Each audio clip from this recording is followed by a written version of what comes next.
How to enter a charge. To enter a standard charge, click on the Input tab on the menu bar. You will enter the input screen with the charges already selected.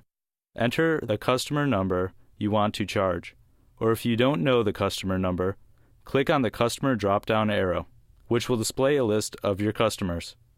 Simply click on the customer you want, and the customer's number will appear in the customer's field. Then hit Tab or click on the code field. If you don't know the code for the service you're charging this customer for, you can click on the code drop-down arrow and select the code from the displayed list. After entering or selecting the appropriate code, hit Tab again or click on the amount field and enter the amount of the charge. If this charge is code 01 for weekly maintenance, and the customer has a weekly maintenance amount in their profile, that amount will appear next to the amount field. In that case, you can leave the amount field blank. The standard weekly amount will be substituted for the blank amount when the bills are produced. Otherwise, after entering the amount, click the date field if you want to change the date of this charge. Otherwise, press the Tab key to exit the amount field.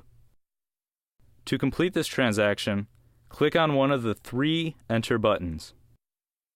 Click the Enter and Clear button to complete the transaction and clear the customer, code, and amount fields to be ready for you to key in the next charge transaction. Or click the Enter and Leave Customer button if the next charge transaction you will be keying in will be for the same customer. Or click the Enter and Leave Code button if the next charge transaction you will be keying in will be for a different customer but the same service.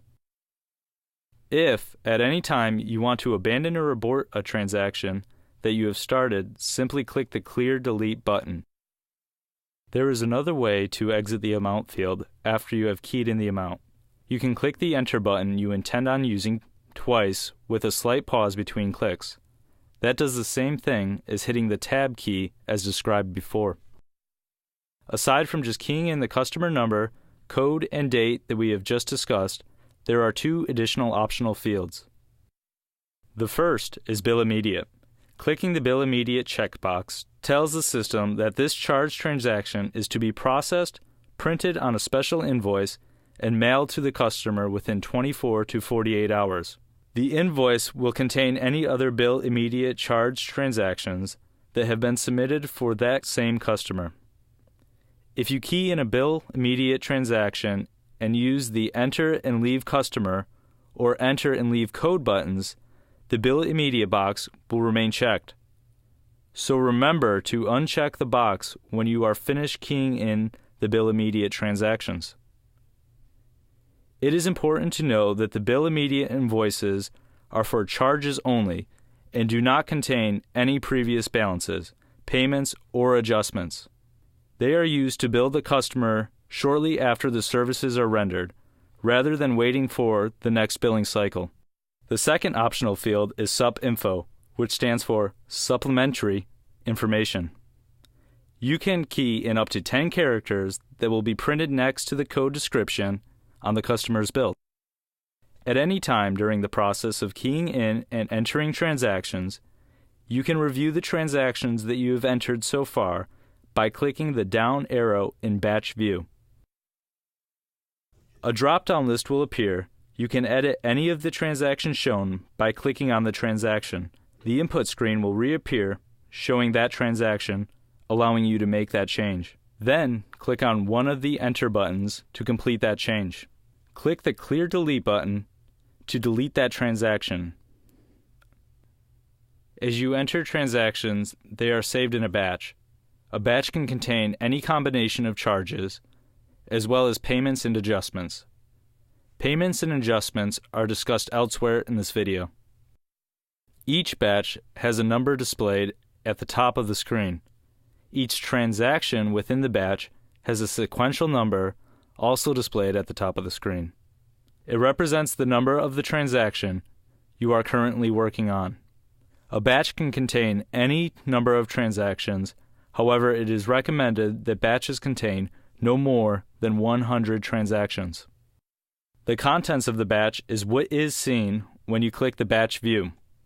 However, it is very important to know the transactions in the batch have not yet been sent into the Obex billing system.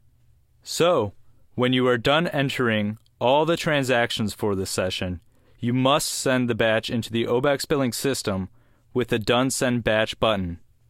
But before you do that, you must enter the control total at the top of the screen. The control total you are going to enter is the total of all the amount fields in this batch. That number is shown to the right of the control total field. This is a good time to ask yourself if that total makes sense. If the number does not seem reasonable, you might want to go back and look at the batch view to see if something was keyed in incorrectly. When you are satisfied that the batch is correct, click the Done Save Batch button. It is very important to look for the OK message box to confirm that the batch has been sent successfully. Once the batch has been sent, the transactions can no longer be viewed in the Batch View drop-down window. However, they can be viewed and edited by using the search function on the menu bar.